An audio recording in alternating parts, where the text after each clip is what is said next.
Eerst gaan we het hebben over de presidentsverkiezingen in de Verenigde Staten. Die zijn voorbij. Sinds zaterdagavond Nederlandse tijd weten we dat Joe Biden de 46e president van Amerika wordt. 4 dagen hebben die Amerikanen op de uitslag gewacht. Zij niet alleen, ik denk de rest van de wereld ongeveer ook. Een spannende nek-aan-nekrace was het. Maar dat geldt dus ook, dat uitzien, ook voor Amerikaan, Democrat en UT-professor Nolen Gertz. Hij was hier eerder in de studio afgelopen dinsdag om te praten, een soort vooruitblik. En hij heeft heeft zich gewaagd aan een profetie. We gaan eens even kijken wat er van die profetie is uitgekomen. Hello Nolen, take a seat. Hi. It's good to see you again. Thank you. Still wearing a face mask. Of course. Can you see anything with that mask and your glasses on? No. It's all sense memory at this point. I'm right here. Hey, welcome back. How's the mood at the Gertz's? Mixed, I guess. I mean, we're relieved that Biden won, but worried about the Senate. So that the polls again suggest the Democrats would take the Senate. That didn't happen. Right. Didn't happen yet. It's not decided yet. Well, the best case right now would be 50-50. Right. But again, which would be good, right? Yeah. But then the vice president has the decisive voice. Yes. Right. Yeah. So if the Democrats get lucky with the special elections and win both, then yes, Kamala Harris would be the tiebreaker. Right. But to enact the kind of legislation that Biden-Harris ran on, you really need the Senate to support you. I get it. Ik heb even gevraagd naar hoe de stemming is in huize Gertz eigenlijk. Ik moet even goed uitspreken. De stemming is gemixt. Blij dat Joe Biden gewonnen heeft, maar nog wel zorgelijk als het gaat om de Senaat. Daar staan de Democraten nu nog op een kleine achterstand. Het beste scenario is dat het 50-50 wordt. In dat geval heeft Kamala Harris de doorslaggevende stem in de Senaat. En die is heel belangrijk omdat het programma dat Biden wil gaan uitvoeren eigenlijk zo ambitieus is dat die Senaat wel nodig is voor een meerderheid in de Senaat voor de Democraten.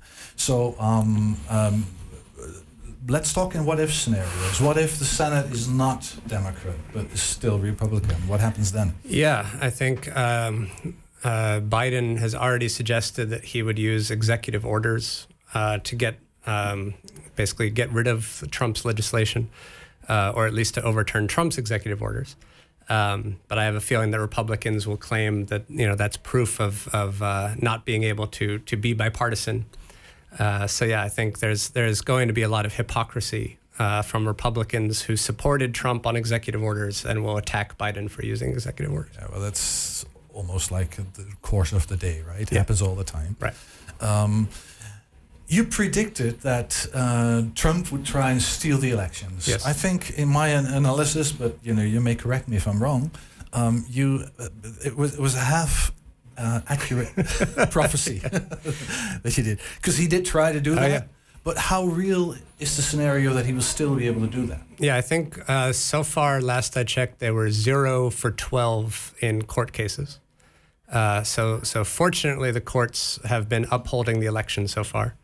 But that doesn't mean they're not going to keep trying. And the Republicans, I think what's most worrying is that I think other than Mitt Romney, every Republican leader has questioned Biden's win. So there is Republican support for Trump's efforts. Is that window dressing or is it real support, heartfelt support? Well, I think the idea is that it's probably, on the one hand, they're happy to give Biden trouble to start. But on the other hand, I think it'll lay the groundwork for putting more tighten election laws in each state to make it even harder in the next election to increase the vote. So I think that's always when you put into question legal versus illegal votes, as Republicans do, then that gives grounds to put more and more limits. Ja, I get it. Nolen vertelt dat de rechtszaken die Trump heeft willen aanspannen tot nu toe hebben rechters Daar nog geen gehoor aan gegeven. Dus dat is misschien op zich een goed teken. Maar ze zullen niet ophouden. En het idee is ook dat de Republikeinen nu alvast voorsorteren op eventueel volgende verkiezingen.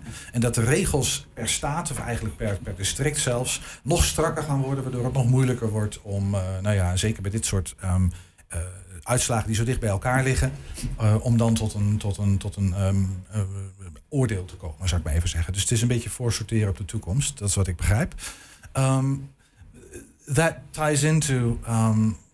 if one thing was evident in these elections is that there is a huge gap in, society in the United States. It even worries me a bit. Is Joe Biden? Is there any chance that this gap would be bridged somehow? Right. Well, I think there's strong evidence that basically every demographic except white people was strongly in the Democrats' court. Latinos was not as strong as they would expect. Nationwide, right? yes. In Florida, no. Okay. There has been evidence that basically everyone outside of the demographic of white people, the Democrats are the 70-30 about lead. So I think the idea is that the more the Democrats lean on their real base of people of color, and electing Kamala Harris as VP is a good sign of that. Right, of course. The better chances they will of broadening that coalition even further. I get that, but one country with only Democrats is not per se a unified country, is it? I mean, isn't bridging the gap has to do with tying into each other? Even if you're a minority, it doesn't really matter if you're right. Minority but I think or not. the idea is that the gap is again more in spirit than in reality. So I think the nation is more left than the Senate would make you believe. So My again, question is Joe Biden capable, with Kamala Harris, are they capable of bridging that gap? You think? Yeah, no, I think that Biden, this is his strong suit and what he basically ran on, that he would be the kind of leader who could appeal. I think he even said in his first speech, I'm president of all of America, right? So I think he's going to try. And I think the problem is that the more you try to appeal to the Republicans, the more you're going to turn off the left. So it's again this question of, where really is the majority of America? Is the majority really in the center, or is it actually more to the left than people think? Mm-hmm. Right. Het ging even over de verdeeldheid in Amerika. Deze verkiezingen hebben dat natuurlijk heel erg aangetoond. En de vraag of Joe Biden en Kamala Harris in staat zullen zijn om die verdeeldheid, om de kloof die er is tussen twee bevolkingsgroepen, om die te overbruggen. Het antwoord van Nolen is dat het toch heel veel met meerderheid te maken heeft. Dus dat de meerderheid van, behalve de witte Amerikanen, zal ik maar even zeggen, daar speelt het heel erg. Maar voor de rest is een belangrijk deel van de populatie in Amerika is toch democratisch. En een beetje wat in het midden. Niet extreem rechts of niet extreem links, maar in het midden. Dus daar ligt een kans. En Joe Biden heeft gezegd dat dit een van zijn belangrijkste opdrachten is, om die eenheid in de Verenigde Staten weer te bevorderen, tot stand te brengen. Maar dat is geen makkelijke opgave. Dat is ook zo. What really surprised me in this election is that climate has not really been a theme. Right. And if there is one imminent crisis that threatens us, it's the climate crisis, right? Isn't it? Yeah. So why not? And no, I think this was something Alexandria Ocasio-Cortez has pointed out, is that the Republicans like to demonize the Green New Deal. And they really picked on, a couple of errors that were put in, a draft that was released by accident on the internet that said things about cows and this kind of thing. So they've really clung to this straw man version of the Green New Deal. But I think the idea is that actually what AOC, as she is known, has tried to point out is that the policies of the left were winning policies in House elections.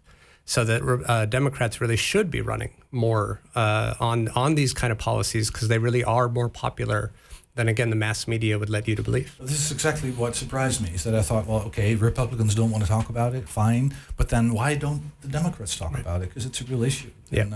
and probably an issue where a lot of Americans agree with them, I would think. So Bernie Sanders as President, Climate and Ecology, would that be an idea? Is it thinkable?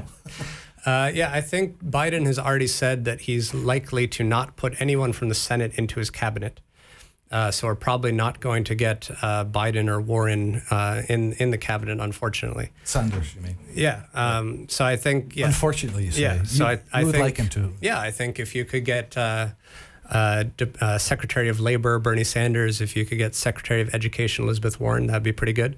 I think it's more likely, again, like you said, crossing the divide, that he's going to appeal to people who would, again, this is the problem with the Senate, is you have to get them past the Senate to elect them.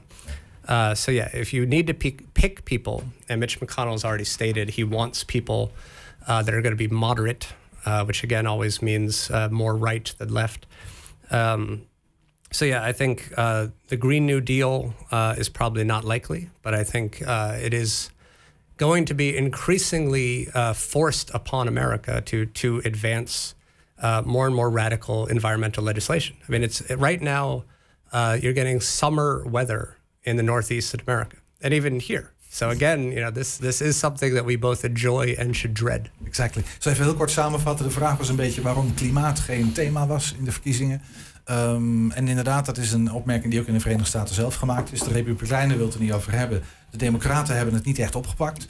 Maar is wel een belangrijk thema, ook voor Joe Biden. En we hebben het even gehad over Bernie Sanders, of die niet minister van Ecologie of Klimaat of zo zou moeten worden. De kans is niet groot, omdat Biden heeft gezegd dat hij geen mensen uit de Senaat in zijn kabinet waarschijnlijk zal aannemen. Bovendien zoekt hij toch ook naar mensen die wat meer in het midden zitten, om straks in de Senaat ook nog slagvaardig te kunnen zijn, zal ik maar even zeggen. Just one last question. You said you called yourself a proud critic of the US. Yeah. Just a little bit prouder than you were last Tuesday, or? Yeah, no, I think the numbers for Biden specifically look very good. So he got more votes than anyone in history. The separation between Trump and Biden is probably going to be at least 5 million votes, so even bigger than 2016. But again, the Democrats lost ground in the House and didn't gain expected ground in the Senate. And as far as I could tell, in state legislatures, Democrats got really wiped out. So there is a lot of worrying signs, if you really break down the numbers, that it's going to be a tough road ahead to advance the kind of legislation that Biden ran on. Right, so you're going to stay in Holland for a while. Yeah. Thank you very much, Nolen, for just a little, throwback to election night and the days after. Yeah, thank you. What a week it was.